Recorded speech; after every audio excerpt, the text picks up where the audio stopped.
Did you know there's an auto framing feature in your S22, the S22 Plus and the Ultra? Just go into video mode and then tap on this sign here that turns on auto framing, and the camera will automatically zoom into the subject to set a perfect frame. But keep in mind that when you shoot using auto framing, you can only shoot up to Full HD videos and you cannot shoot in 4K. That's the only caveat. Next, even if you did not take a photo in portrait mode, you can add portrait effect as long as the photo has a face in it. The effect is limited to just blurring the background for now, but you can expect more features to come in the future. Now, whether you have the S22, the Plus or the Ultra, there's an inbuilt blurring tool in your gallery's editor. It works really well, and of course, it's a lot easier to use with the S Pen in your hand. In fact, it's really super useful when you're sending a screenshot and you want to hide certain names or email addresses or phone numbers, and there are just so many blurring tools available and you can just choose whatever you find best. Now, if you go into your gallery, into the photo editor option, then go into the smiley, there's a blur option, and then there's just multiple pen types and multiple blurring types that you can choose from. Speaking of editing photos, there are two brand new features introduced in the Galaxy Photo Editor. So if you look at this photo, it's got a few shadows of the leaves onto the table. If you go into photo editing, tap on the three dots, there's an object eraser option which now has erase shadows and erase reflections. And if you look at erasing shadows, it actually works to an extent. And if I see the before and after, it does kill the shadows by a bit. So I think that's pretty cool, and depending on the kind of photos you have, you may want to remove shadows more aggressively. Then there's also removing reflections. So there are two kinds of reflections here, one on the screen, that's me, but I'm going to focus on removing the reflection of the light onto the table. And so I again go back into Object Eraser, and then this time I select Erase Reflections. So, the machine learning or the artificial intelligence kicks in, it analyzes the photo, detects the reflections, and just kills it away. So as you can see, before and after, there's quite a bit of difference right there. And guys, before we move on, if you're finding any of this useful, it would mean so much to me if you could show some support for the channel. And all you gotta do is hit that like button, subscribe to the channel, and hit that bell notification icon. That's it. Alright, now let's move on.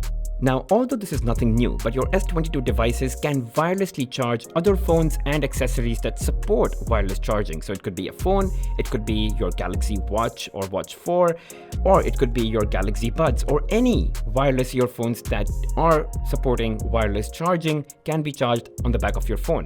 But this is a feature that you need to turn on. So go into your notification tray, click on Edit Buttons, and then look for Wireless Power Share with the battery icon and drag it outside. Once that's done, just tap on it whenever you want to wirelessly charge something, turn your phone around, and then charge whatever you want by placing it in the middle of your back panel. By the way, a lot of other Samsung phones support this feature already. So not only can you charge your accessories and others' phones, you can use other phones' batteries to charge your own phone using wireless power share. Next, if you've got the S22 Ultra, just take your S Pen out to quickly take a note. You do not have to hunt for the app, just write down immediately. What's more important is, let's say you'd write down a few things that you need to do, you can pin it to your always on display, and that way it's always on your screen in front of you even if your phone's display is off, and you can just double tap to unlock your phone the usual way. FYI, if you're a slow reader and you tend to stare at your screen but your phone's screen starts to dim down, you could go into motions and gestures and turn on keep screen on while viewing. So as long as you're looking at your screen, the display will not dim itself. Now, we all know that high refresh rate is great, but it does eat up a lot of battery. And there are some apps that don't require such high refresh rates, like Calculator or Camera, because you're not actually scrolling.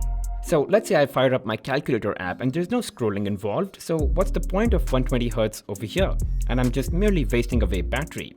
But here's what I did. When I open my Calculator app, there's a Bixby routine that runs and drops the refresh rate to standard, saving battery. And when I come out of the Calculator app, it just turns itself off and goes back to 120 Hz. So to set this up, just go into Advanced Features in your settings and tap on Bixby Routines. Then at the bottom, click on Add Routine and set up a trigger. That is, if app opened is, let's say, the Calculator or Camera or whatever it is that you want the refresh rate to be lowered for, then go into Display and set Motion Smoothness to Standard. That's it. It's that simple. And when you come out of those apps, the refresh rate will go back to 120 Hz. That's the way it is set up. That's it, just go ahead and save this routine, give it a name if you want to, give it an icon or a color and hit done. That's it. With One UI 4.1, Samsung now gives you the option to use some of your internal storage as virtual RAM. So if you go into your memory settings under device care and then into RAM Plus, you can allot all the way up to 8 gigabytes as virtual RAM. So if you got yourself the Galaxy S22 with 8 gigs of RAM, you can add another 8 gigs of virtual RAM and effectively make it 16 gigs of RAM. Not bad at all. By the way, you can now have all your favorite widgets from different apps that you use on your phone combined into one widget. And this is how I have set up my smart widget.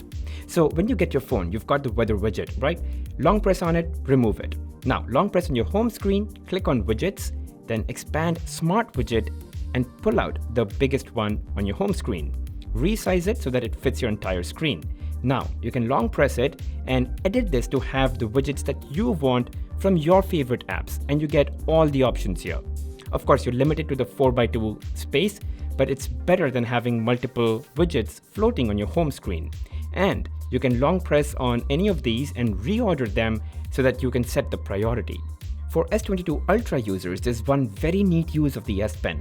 If you long press it, it'll open the camera app, and then you can shift between modes. You can take photos by just pressing on the S Pen button. And this is so useful because a lot of times it's very difficult to take a selfie, but with the S Pen, it's so easy.